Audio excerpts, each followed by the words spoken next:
Peace, peace. Peace to the Black Power family. Welcome to another episode of Do Knowledge Radio. Place where knowledge is born. This is your host, Knowledge Born Online. And you see who we got here. All right. You see who is on the screen. We got Her Majesty, Complex Angel in the building. We got the author, the motivator, the mentor, the guide, the coach, the drill sergeant. We got everybody all in one. You see what I'm saying? We got the podcast host, the content creator, the motivator is in the building. Ladies and gentlemen, Complex Angel is here on live. Oh, thanks. That's love. That's love. I'm honored to be here. Like, thank you for giving me this opportunity. Love. Like we see the family out there. Um, Love is an action word. Hmm. It's in the doing. We Yeah. got confused with the saying, but it's in the doing. It's in the Hmm. saying and the doing. So it's a combined thing. You know. Yeah. So I'm glad that you here with no apologies. Yes. We got no apologies and we got self love rehab. We got it all together. So we got no apologies and we got self love is my rehab. So Hmm. let's get started. Tell us a little bit about you and what's going on. Well, And we can go from so I'm originally from Midwest. I was born and raised in Detroit, Michigan. Lived there there. for Left 20. out. Yep, yep. West side Detroit though. West side. No shade to the east side, but from the west side. Um, I was born and raised there. Uh, Basically, I moved to Pennsylvania around the time when I was 27. Um, just wanted a new start, facing depression and everything. And I just basically wanted to, I felt like if I ran away, I felt like my problems would kind of disappear. So came out here, still going strong, still living here. Went through some trials and tribulations, but yeah.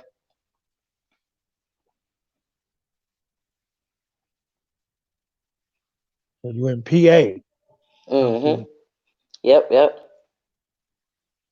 You out there with them Eagles fans or them Steelers fans?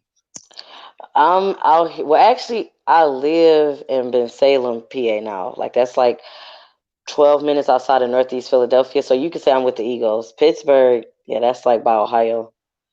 Hmm. All right.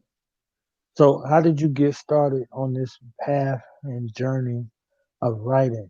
Well, what were some of the motivations and what have you learned about yourself from this writing journey?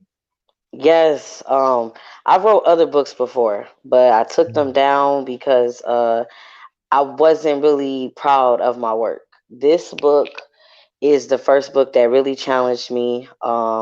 Like you said, it helped me learn a lot about myself. Basically, I was in an abusive relationship from July 2017 to June of 2018. And I moved into my own place. And honestly, like that's when I realized that it's a lot of shit that you got to deal with after leaving something like that. I don't know if we can cuss. I apologize, but it's a lot that you have to deal with when you leave something that toxic. So I took a lot of reflecting. Like I did like a lot of self reflecting because when I moved into my place, I didn't have any furniture because I lost a lot dealing with the guy that I was with. And I was angry. I felt embarrassed. I dealt with like a lot of just I don't know, like just like really I just like drowned myself in hatred. Instead of glorifying a moment where I left something that could have killed me, I was being ungrateful, if you know what I'm saying, if you want to keep it real. But during that time and not having no furniture and everything is when I was like basically like just really trying to transform. Like that's when I started noticing a new me. And I basically, talk to people and a lot of people's always saying like, well, why did you keep going back? Why did you keep going back? And I'm like, I need to write a book to show people, like really teach them about domestic violence because you read a lot of books where people are telling their story, but no one really writes it from an addiction perspective. And that's what domestic violence is. It is a mental addiction. And I wrote it from an addiction perspective. Like, I compared it to being addicted to opioids. I compared it to being addicted to sex. Like, just like, something that that's not good for you, but it's taking the pain away. And, like, just to really teach people. But it's more messages in the story. Because I'd always said, if I wrote a book, I didn't want it to be for entertainment. I wanted it to be, to help change someone. And this was the book that did it.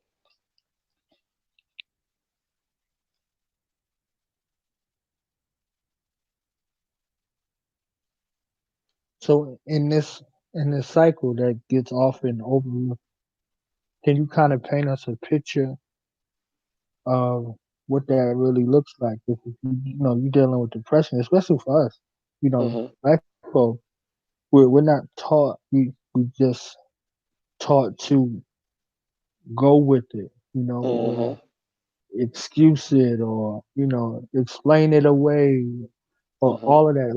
Like, how were you able to break a cycle? A lot of cases that ends in death.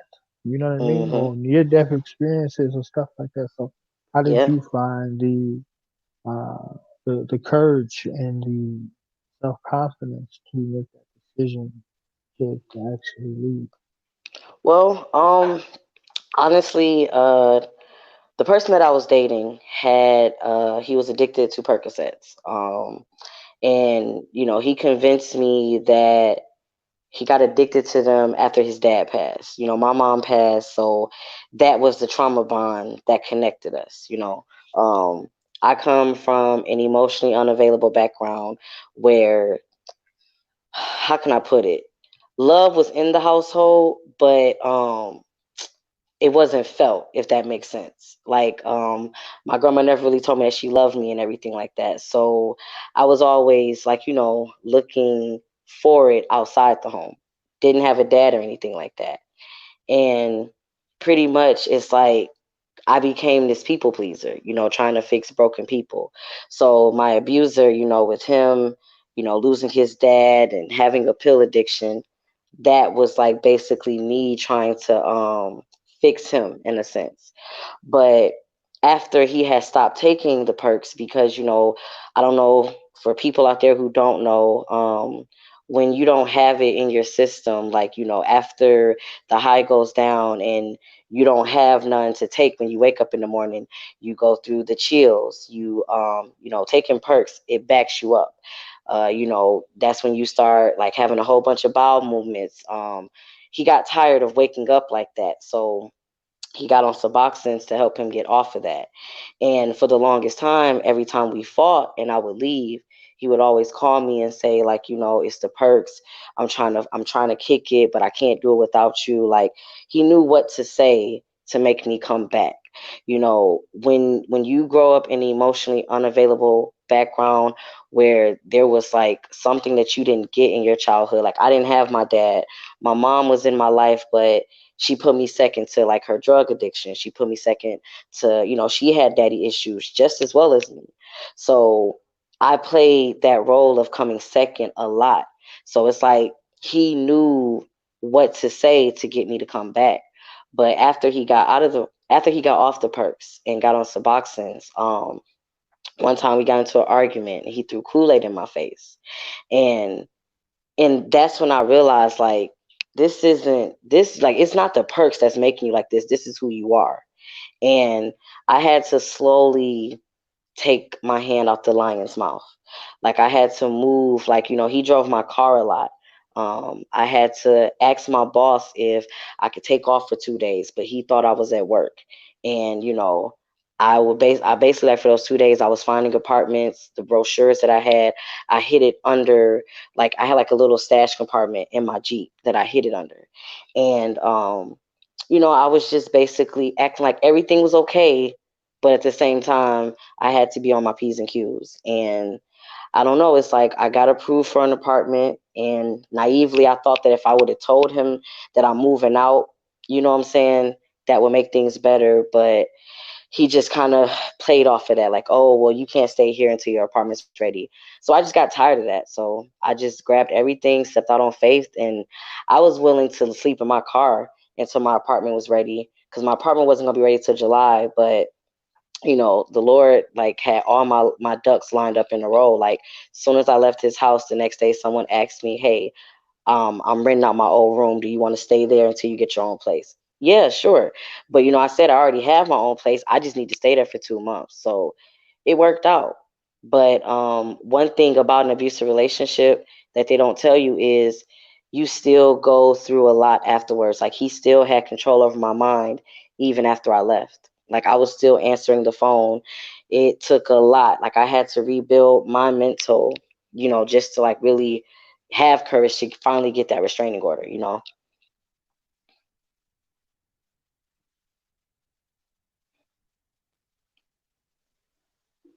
So, for the people that out there listening, they might be in a situation like Hmm. this and don't know.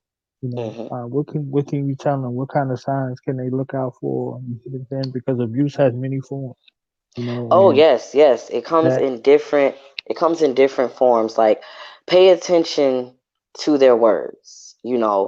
They kind of show it like right off the bat. Like with my abuser, I can't speak for everyone, but with my abuser, he always talked a lot about like different girls that he had before. Like, he showed how very insecure he was growing up, because we actually went to school together back in Michigan, but he moved to the East Coast. He moved back to the East Coast in 2011, and then got in touch with me 2017. But growing up, he had an older brother that was more attractive than him. And people used to tease him, like, well, how are y'all brothers? He's fine, and you're ugly. So, like, he always felt like he needed to prove himself. He used to get irritated if I text too much. Like, it was like a lot of stipulations early on. And I'm thinking like, okay, well, maybe I don't know if I really want to deal with this, because it seemed like I'm irritating you a lot. But then he'll hurry up and turn back on his nice side and say, well, no, no, it's just me. I'm working on it. Um, he was very very finessing in the beginning, like, oh, you should move down here, can I use your car to go to work. I didn't feel comfortable driving to Philly when I first moved here. Streets are very narrow, didn't know how to parallel park, so I gave him all control over my car. That gave him a big head. He started like getting really like he just started like getting really egotistical. Like, he had his baby mama around and stuff like that. Like, they emotionally abuse you in the beginning, like, but a lot of people, they don't look at when someone talks about you or insults you, they don't look at that as emotional abuse, because we've been hearing jokes like this, and we've been hearing people talk about us and say hurtful things since our family. Like, I had people in my family that critiqued me a lot growing up, and whenever I felt a certain type of way about it, it was, oh, well, you're just being too sensitive. So in this situation, I felt like, okay, maybe I'm being too sensitive, but he was slowly breaking my self-esteem down. And I think the first time when he put his hands on his baby mama in front of me, they got into an argument, and he put his hands on her. That kind of put me in fear, because I had never seen that before. Like, I've witnessed my grandmother and my granddad argue before, but it never got physical. And even just arguing used to make me cry, but just seeing him like punch her and her pass out, like, I was in so much shock. And at that time, he had brainwashed me because I wanted to go back to Michigan. And he was like, oh, you don't want to go back, you're going to be the laughing stock, you're going to be the joke, they're going to be saying I told you so. And I had too much pride to hear that. So he kind of played against that as well. And it wasn't long after she left, like after he put his hands on her, when he put his hands on me. And it's like, that's when the addiction like just really started to form, because it's like he was very finessing. Like I said, he was very charming, but at the same time, he was like Jekyll and Hyde. Like, I never knew what I was getting, and he had me believing that it's the perks, it's the perks. I want to do better. I want to do better. Just stick with me. And naively, I stuck with it.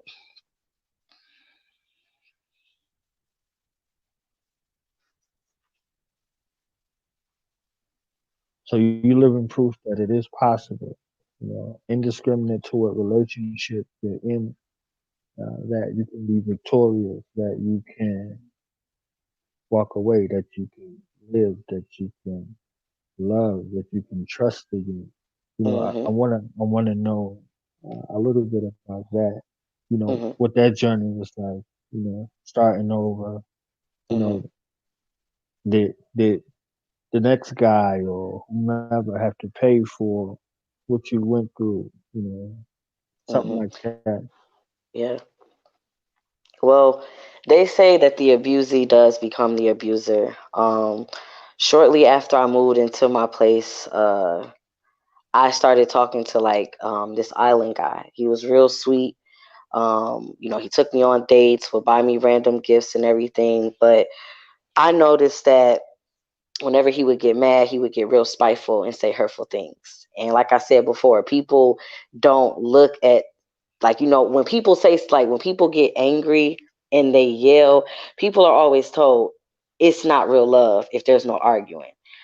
Okay, yes, there is a difference between arguing and there's a difference between tackling the issue that has y'all both upset.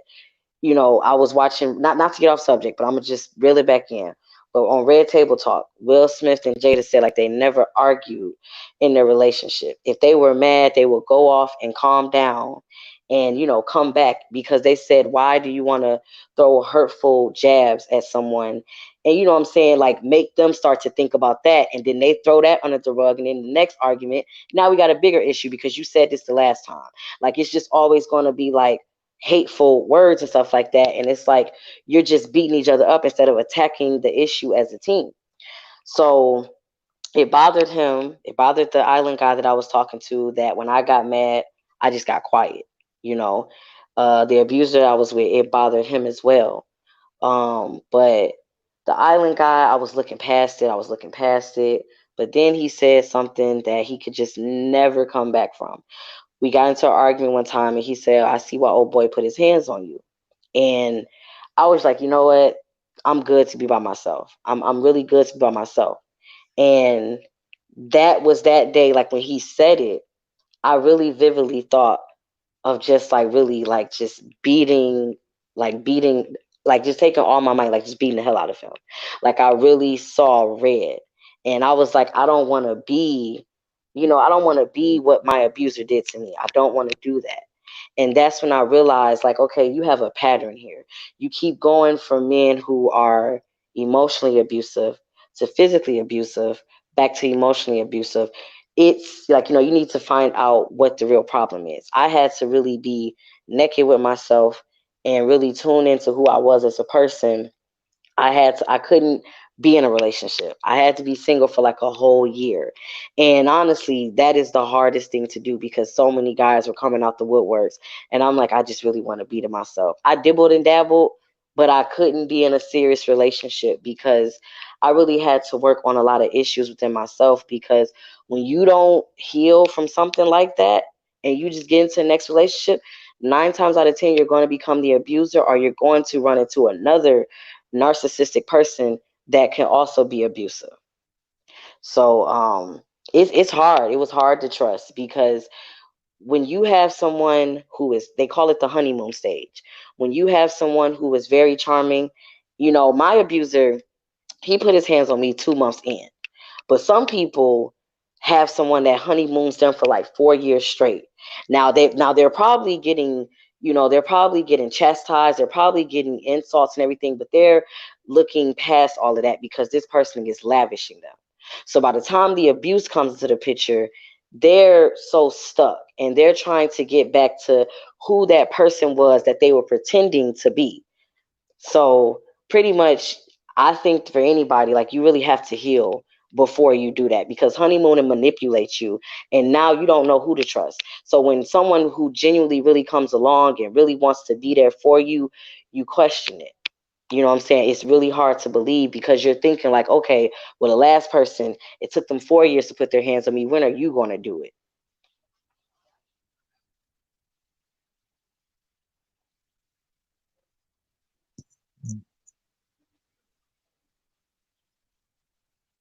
Yeah. I just can say, and I'm glad that you're able to be open about it and help others through that journey. That journey is rough. Hmm. People on the outside looking in. Everybody got commentary. Yep. Everybody got the little simplistic. Well, how come you just? How come you just Hmm. don't? You see what I'm saying? They don't. They can't. They're saying things with their mouth that's Hmm. contrary to their heart and their mind and Yep. their spirit. Hmm. So you know, we got a thing we call tough love. I think like that's like the most psychotic thing you could ever have. We Hmm. got a love hate relationship. We're in an abusive relationship called America.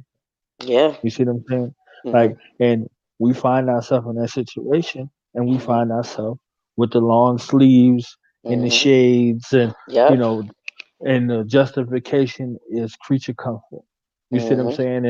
And fear of beginning Hmm. again and starting all over. So, you know, uh, the heroism that is involved, Yep. in that process is something, taking Hmm. time for the healing, to take Yep. place. And, Yes, that part. it's a work in progress. You Hmm. can't That heal part. in the same house you was abused in. You see what That I'm saying? part. So when we look Yes. at Yep. America versus any place else in the world, you Hmm. know, if we look, this is the first day of Black History. When we Hmm. look at those greats, Hmm. in our family and those greats in our collective family, when they Hmm. left out the continent of the United States, it was different. Hmm. They had a whole nother experience, and Yeah. many of them didn't come back Right. because if you're in a house where the abuse is taking place or the cycle Hmm. of addiction is Yep. taking place, you cannot heal in these places. So, Hmm. it's ritualized.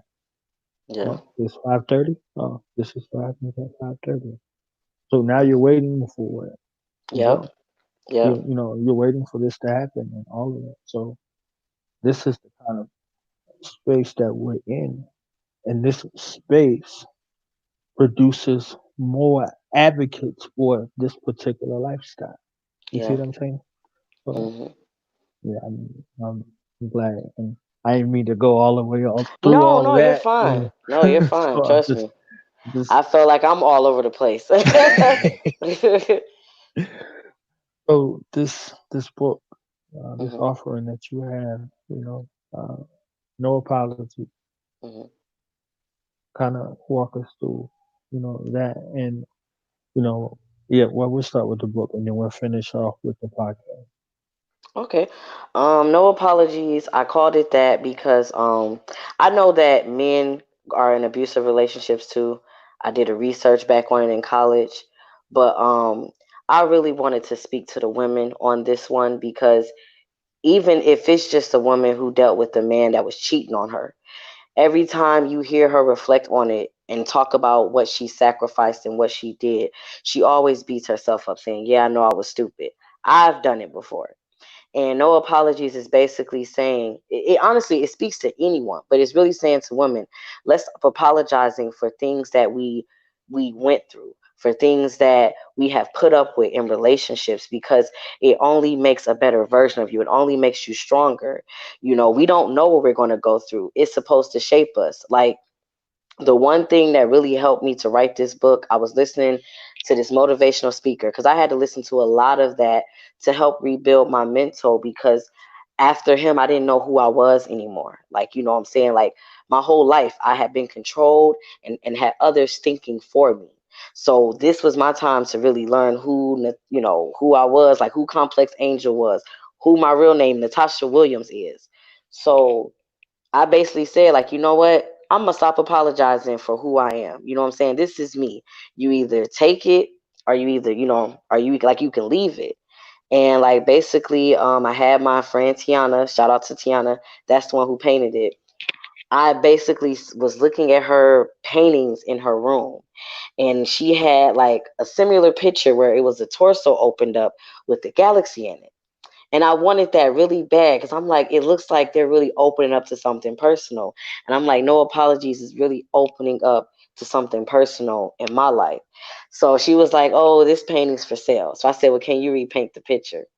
And like honestly, like, we put a purple heart because it's purple ribbon for domestic violence. But I'm like, I got such a big heart, so we're gonna make it purple because I survived this, and we're gonna bruise it up. And I started writing in February. I actually started writing in November, but I kept changing it until like I took a writer's class, and the lady, was telling me like who's your target audience, because once you find out who your target audience is, it'll be real easy to do. So, after like really pulling it out of me, I said, you know what, I want to write to someone who's still in this abusive relationship. And, I just went from there. I just pictured myself in like a big support group. It's like a big like room with like a whole bunch of other women, and was just telling my story. And like, I just went off of that. Like, what I'm saying? I talked about how addicted I was to him. I talked about how like it's very sexual. The book is very sexual explicit. It's very physically graphic with abuse. Like, I will say like anyone who's been through this before, it's very triggering.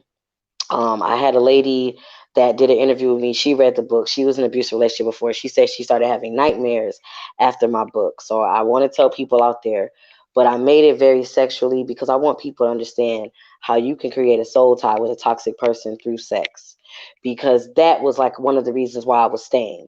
I was very I had a very close relationship with his daughter, and he used that as my weakness too. So I just like really wanted to show people. And a lot of people have told me like, wow, reading this book, you know, a lot of things that he was saying to you, my baby daddy was saying to me, or my boyfriend was saying to me. Like, people don't really stop to think that this is emotional abuse. They think that it's just words. No, words can really break you down and make you feel like you're nothing. So, like, no apologies. It's just like, just really to tell about a mental addiction. It even talks about generational curses because in the book, I'm constantly reflecting back to when my mama was in an abusive relationship. And I wonder, like, well, dang, does she feel like how I feel now? Because I watched a man, take her power. Like, I watched a man move in with her and basically break her down, but I never seen him fight her. I've never seen them fight. I always seen, like, the bruises afterwards. But being in this relationship helped me to understand her in a sense because I used to be the one saying, why don't you leave? Addiction is something crazy. So, yeah.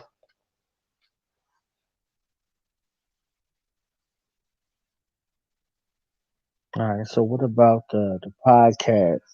Self love. This Yes. rehab. Let's talk about that. Yes. Well, writing this book, I realized that the reason why I was so comfortable in that abusive relationship was because, like I said before, I had a lot of toxic people in my life, my whole life. When you have attachment issues like I do, I know for me, I attached to anyone who was nice. I just gave them the word friend, like, oh, you're my friend. I use that word very loosely. And basically I was like just thinking back to everything that I ever dealt with. And I remember I wrote down abuse was my addiction, self love will be my rehab. And I wanted to turn into like an agency one day. But I was like, you know what, let's start off small. Because I'm like, nobody really knows what self love is. Like, I always had people in my family telling me, oh, love yourself. What does that look like? Because when I look around, I see, I see my aunties, my female cousins, my grandmother, my mother. I see them dealing and taking back men who weren't worthy of their time. And then after one relationship, I see them going to like another relationship and not really healing from it. Not trying to throw shade at them. I'm just trying to get people to see how we love and the things that we pick up on. It all comes back from like, what I'm saying, what we seen in our childhood. And I'm like, I want to do a podcast. And like, my friend DC helped me really get through my abusive relationship because last year was when I got the restraining order, and he was the one that pushed me and put that fire up under me to do it. So I said, I want to bring you on as my co-host because you have a way with words, and I feel like you can help people reach out. Like, like you can help reach out to people. And pretty much we just talk to everyday regular people. Like we'll have like a serious topic, and it's called Shut Me the F Up. Because I don't know if we can cuss on this. I don't want to cuss on your platform. But basically I call that segment Shut Me the F Up is because Good to they go. always, You good to go. Yeah, okay, yeah. it's called Shut Me the Fuck Up. But Here we go. people, yeah. So, they always say that we're entitled to our opinion, but every time, what I'm saying, like I'm pretty sure you can say that, like, you can agree to this. That when you say something out your mouth, like that's just my opinion. 9 times out of 10, someone who disagree with you is going to try to get you to think how they think. Am I right? So pretty much, Absolutely. No, that yes. it's a little No, no, you're delay. fine. No, it's the delay. It's the delay. But pretty much, you know, I lost my train of thought with that when I was. Oh yeah, so shut me the fuck up topic. It's basically like everybody gets to really express themselves, and we're not debatable at all. You get what I'm saying? Like we like, and people have really been coming on and just being very open. Like I've been very shocked, and then like they have their own segment, Let Your Light Shine, where they talk about what they struggle with when it came to self love growing up, what they're learning to love about themselves, what self love tips that they have that they do for themselves they can give to the listeners. Because when you can give other people options, like, well, dang, I never thought of that, and it's been teaching me. Like I had one girl on there, saying that she's her number one bill. She always buys herself something out of every check, because if she doesn't pour back into herself, everything around her, her work, what I'm saying, her relationship with her family, her personal life, her intimate relationship, it's going to all come crumbling down. And I never thought of that before. She said bills are going to come and go, but money, what I'm saying, what I'm saying, like we can be here today and gone tomorrow. You know what I'm saying? And do you want to just die paying bills? And that was the realest thing that I ever heard. So, it be teaching me, but it teaches the listeners as well. And then, like, we do the shout out segment. I just added a new segment called Stimulate Your Mind. And it's like, that is like where I think of a question to really get people to think about. Like last week, I introduced it, and the question was, would you rather be loved for who you are or what you do as a person? And what have you been accepting so far?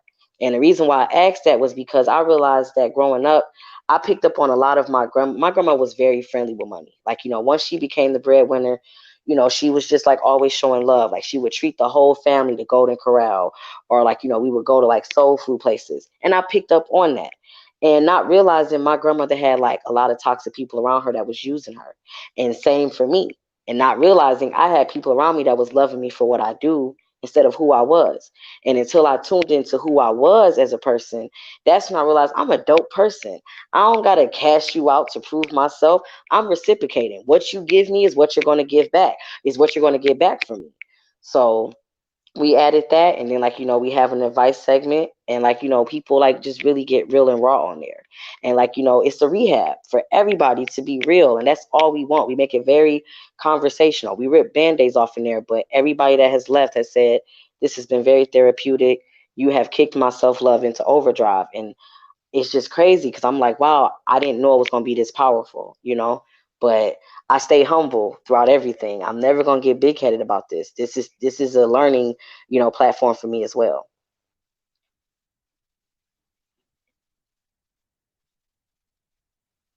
So where do you see the platform going? Where do you see, the book going? Is there going to be a part two? Is this a series? Is it going to be a web series? What's going on? Are you actually Oh, going to do that agency you talking about, being a person I or service? Or yes, I'm I just really want to do it. I really do. I do want to do it. Not to cut you off. I'm sorry. Keep going. My bad. no, you good. You Yeah. good. You good. We Um. need advocates. We need Yes. counselors. Hmm.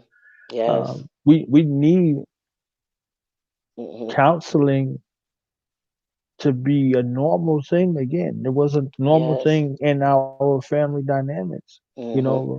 There was a circle Yep. that existed. You see what I'm Yep. saying? Hmm. And it kind of went wayward because of all of that stuff. So Yeah. that's so yeah. Go ahead. Let me No, no, no, no. go Listen, back you go good. back to what You you good. saying I because want. I actually kind of want to piggyback on that because in my childhood, like I will say that it does take a village to raise a child. I mean, it takes a whole village to raise a child. My grandmother took me and my sister and my cousin in because I told you my mama had a drug addiction, and my auntie, which is my mama's sister, had a drug addiction. And my grandma took us in and stuff. But I will say that I feel like the family dynamic has been very corrupted, and I feel like it plays a lot of the part on why a lot of people, especially in the Black community, do not go to therapy. And we talked about this on the second episode of my podcast called "My Dysfunction Shaped Me." You always heard that saying growing up: "What happens in this house stays in this house," and that makes a person feel like they can't talk to anybody about what's going on. So, you know, I don't know. I think like growing up, that's what it was for me. Like that whole saying really made me a mute child about a lot of things. I didn't know how to express myself as a person. But to answer your other question, I see this podcast like really helping me to become a motivational speaker. I already have two events where people want me to speak at.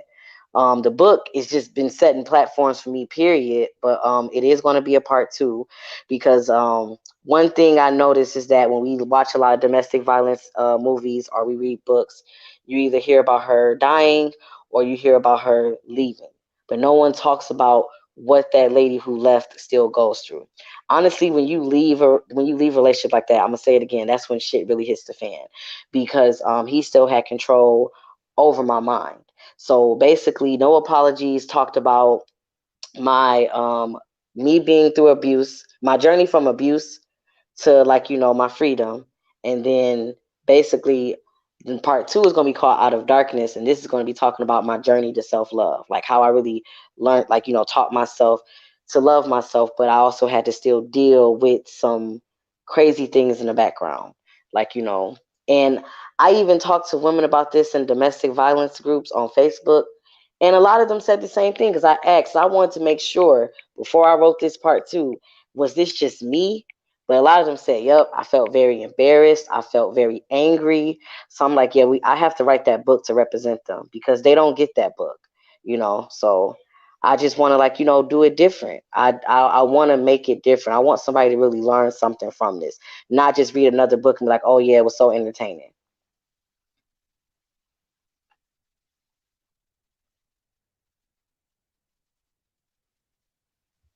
All right. So final thoughts. You Mhm. got you got all the sisters in the room. Mhm. You got them. They're listening all over the globe. Mhm. Talk to them all at the same time. Give them Give them advice. I don't know about advice. Give them some words of wisdom. You know, Mhm. like for me, it's me. You could be like whatever. I'm gonna call it advice. Yeah. I mean, I'll give words of wisdom. For me, for me, there's options. Like I only give people options. I don't give them no advice. You see what I'm Oh saying? yeah, because they be Because like, people, "You told me." yeah, Yeah. yeah, and people be trying to sue you and all Mhm. that shit. You see what I'm saying? Like, Right. so ever since I heard that from a legal standpoint, you Mhm. know, I don't. There's no medical advice. There's no legal advice. There's no business advice. None of that. You see what I'm saying? But Right. it's just options. So you deal with that from an option. Yeah. See, you're a smart man. You're a smart man. So I just give options. Words of wisdom to all the sisters out there.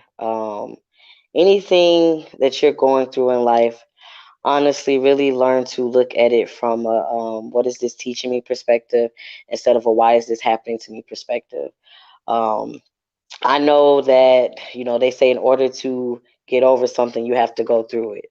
And I think the best way to really go through your pain is to really understand and get to the root of why.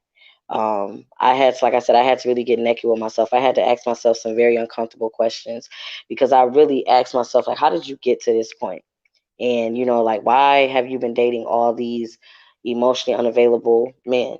And it all came back to because I was trying to find my dad. And the fact that I lost my mother and my grandma, they both passed. And that's why I said I ran away from Michigan because it was too depressing.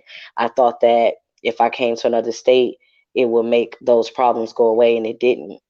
And you know being reckless out here, I had to realize that's not going to bring them back. You know what I'm saying? I can't self sabotage. They're gone, and yes, I'm hurting, but I still have a purpose on this earth. So I'm gonna say that to you guys. You still have a purpose on this earth. Don't get lost.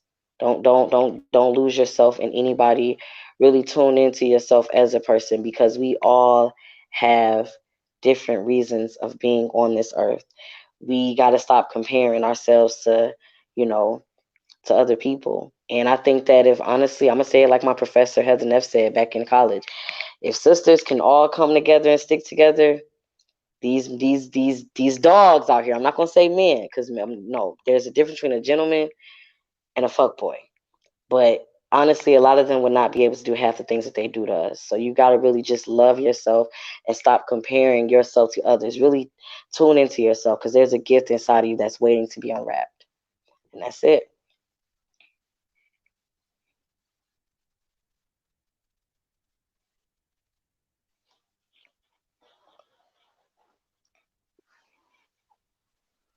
Well, thank you for coming through. Thank you for your time. Thank you for your energy. Thank you for your wisdom and your jewels and your jewelry. You Thank you, understand? thank you. Yep. The show's on tomorrow. Tell them what time again before we go. Yes, please tune in tomorrow under Blog Talk Radio / My Skin Is My Sin. We start recording at 7 o'clock sharp p.m. Eastern Standard Time, from 7 o'clock to 8. Sometimes we go over a little bit. I don't know if I could send you the number and you can have them tune in. You can put it in the show notes after this, but like they can call in if they want to listen to. But if not, we'll be sharing. You know what I'm saying, on Facebook. It's on Spotify. It's on iTunes. It's on Google Play. So, like, just really go tune in. Like, even watch, I got to start watching yours, Do the Knowledge Radio, because I think that I love platforms that are really getting people voices out there and giving people a chance to, promote their platforms. So I really thank you for having me come on, but please tune in. I'm telling you, we're talking about tomorrow. Do you have a healthy relationship with yourself versus an unhealthy relationship with yourself? So we really getting deep.